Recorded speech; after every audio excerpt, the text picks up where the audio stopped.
Shalom, shalom mpendwa msikilizaji. Ninakukaribisha kwa kipindi chako kizuri la Saveur Divine. Kipindi chako kipendelevu kinachokutangazia habari ya Yesu Kristo. Anayekuwa kwenye mitambo ni ndugu yako mchungaji Pepe Kiambikwa. Kwa siku ya leo tuna mada nzuri. Tunakuwa na mada nzuri sana inayosema kuomba bila kuchoka. Na hiyo mada inajua itakusaidia na itasaidia maisha yako ya Kikristo. Tutasoma katika kitabu cha Luka 18 mstari wa kwanza. Biblia inasema nini?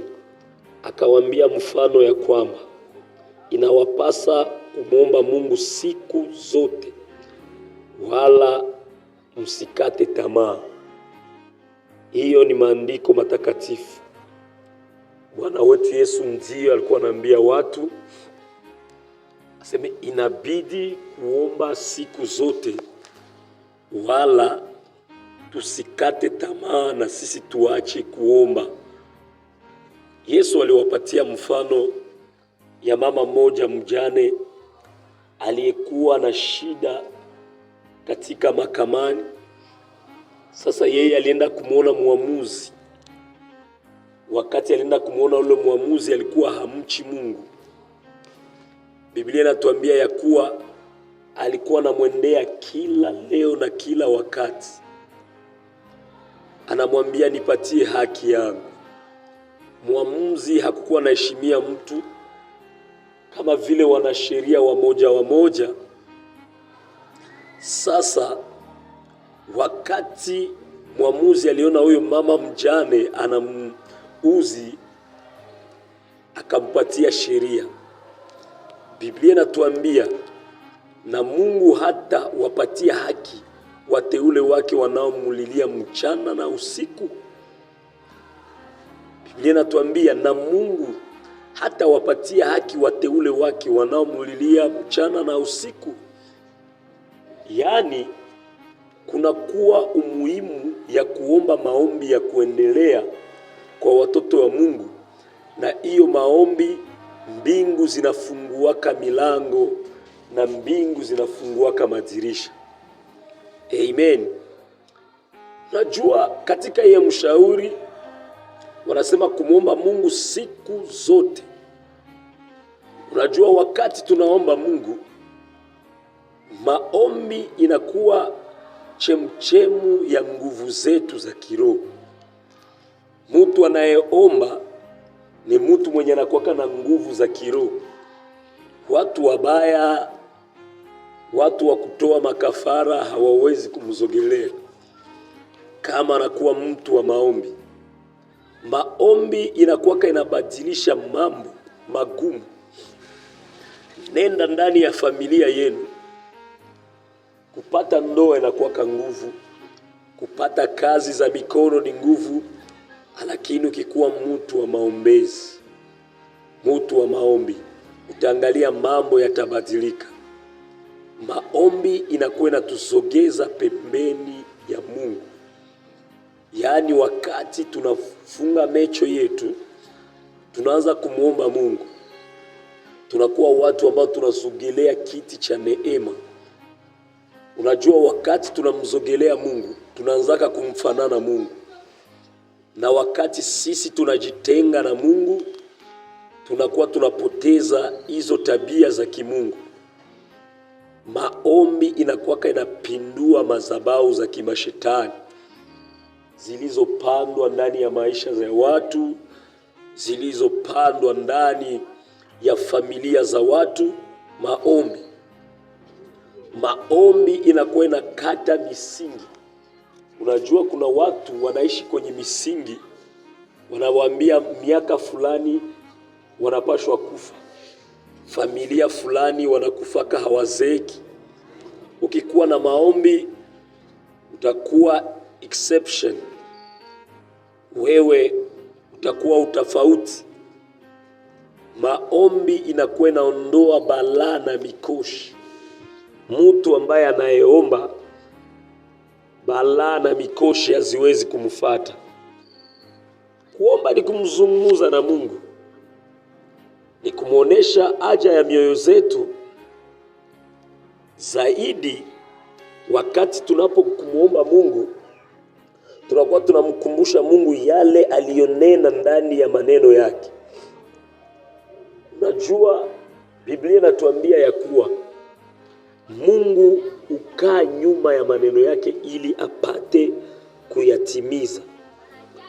Mungu anakuwa nyuma ya maneno yake ili apate kuyatimiza.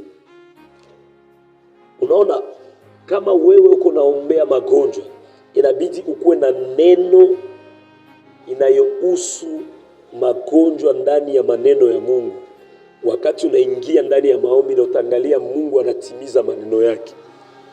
Yaani ukiwa na magonjwa kama ni kansa, kama ni diabetes, kama ni magonjwa gani, Biblia inatuambia kwa kupigwa kwake tumepona. Unamkumbusha Mungu, unasema ni wewe umesema kwa kupigwa kwako tumepona. Ni wewe umesema vile. Mungu hajawahi kuvuka neno lake na yeye anaitimiza. Kama wewe unajikuta ndani ya hali kupata mume ama kupata mke, vitu vinakuwa vigumu, ni kumkumbusha Mungu, ni wewe ulisema si vema mtu awe peke yake. Endelea kumkumbusha Mungu vile na tena na tena, utakuja kukuta Mungu anakusaidia, kwa sababu Biblia inasema anakaa nyuma ya maneno yake ili apate kuyatimiza. Kama ni pesa uko unatafuta, Biblia inatuambia ya kuwa fedha na dhahabu ni vyake. Haleluya! Unamwambia Mungu, nina haja ya pesa, fedha na dhahabu ni vyako. Biblia inasema ya kuwa Mungu akamkabidhi mwana kondoo, yaani Yesu Kristo, akampatia utajiri, akampatia mamlaka, akampatia uweza na akampatia nguvu.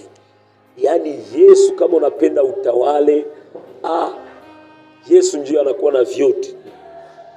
Sasa wakati unaingia ndani ya maombi, kumbusha Mungu yale ambayo Mungu alisema katika maandiko matakatifu. Sasa Biblia inatuambia tusikate tamaa. Amen, amen. Tusikate tamaa. Wakati tunaomba na sisi hatuoni majibu, Bwana Yesu Kristo katika hii mshairi anatushauria tuendelee kuomba bila kukoma. Yaani utaweza kuanza kuomba leo hauone jibu, unaomba kesho hauone jibu, lakini ninakuhakikishia my friend, jibu itatokea, kwa sababu ni maandiko matakatifu. Yesu akasema, mimi ninaenda kwa Baba, kila chochote ambacho mtaomba kwa jina langu nyinyi mtalipewa. Yaani wakati tunapoomba inabidi tuombe kwa jina la Yesu Kristo.